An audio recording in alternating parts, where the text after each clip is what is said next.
Step it up. Yeah, endurance, quick endurance. I love this one. Yeah, I do really too. do, because it's so fast. So this particular study by Allison looked at women actually very young, 24 years old, and found that if they did this quick endurance program, they improved in cardiorespiratory function and body mass index. They actually slimmed down. Wow, okay. You got me at slimmed down, right? And you got me at cardiovascular function. Okay, yeah, That's the more important part.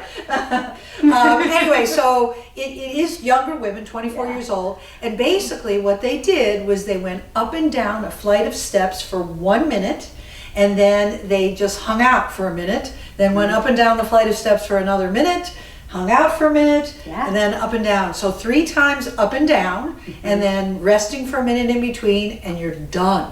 All right, I know it sounds easy. I got to tell you, I do this on the days I don't have time to do a full cardio.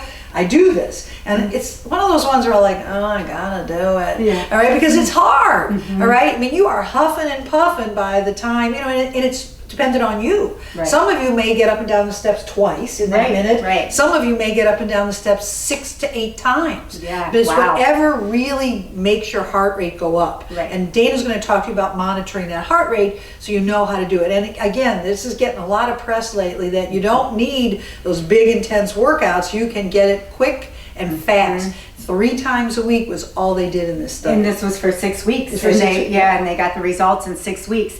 And I think even though the study is done on 24-year-olds, it's appropriate for any age. You're just going to move at your own pace. Right. But the exertion level is very personal. Right. So, you know. Talk about that. Yeah. So a great way to monitor your own exertion, it's what's called the rate of perceived exertion, or the Borg scale. This is a modified version. It's a 0 to 10 scale. I'll show you, but we'll put it in the clips too. Where 0 is rest. And 10 is maximum exertion, like you are sprinting up a hill.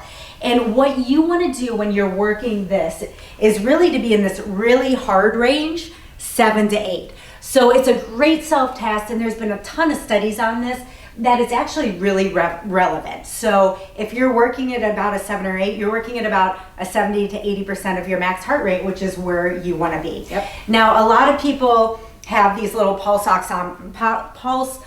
oximeters. I'm saying that incorrectly. That's fine. Pulse ox. Because of COVID, a lot of people have these because we're measuring how well we're saturating our red blood cells with oxygen. So you put this on, and it will show you, and these are very inexpensive to get on Amazon or wherever, your O2 sats should never be below 93. If it's 93 or below, see your doctor. That's worrisome.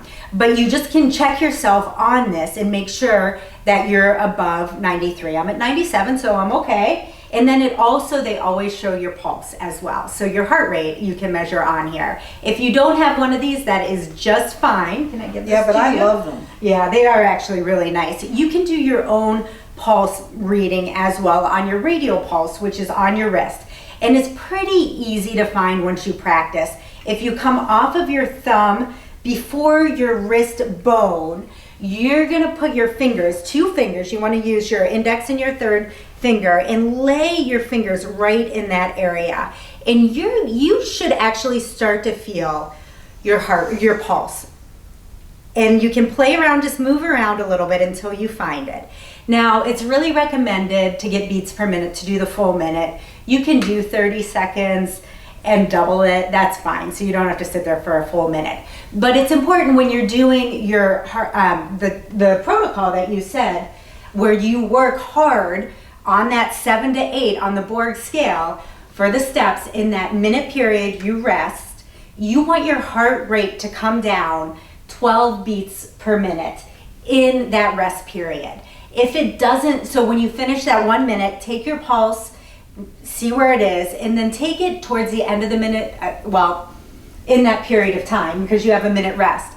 So what I do is Yeah. I'm a nerd, so I actually do it with this on my finger, and I look at my heart rate as soon as I'm done, and then a minute later, and it really needs to drop 12 beats. That was Cole's in the New England Journal of Medicine. That's a big, you know, that said this is really important. You know, that heart rate needs to drop. If it's not, like you're saying, you're doing too hard. Right. You're so pushing too hard. Do one less set of stairs when you do that minute, or just work a little less intensely on that during that period of time. Yep. All right. Very good. Okay. So those are your exercises for aging well.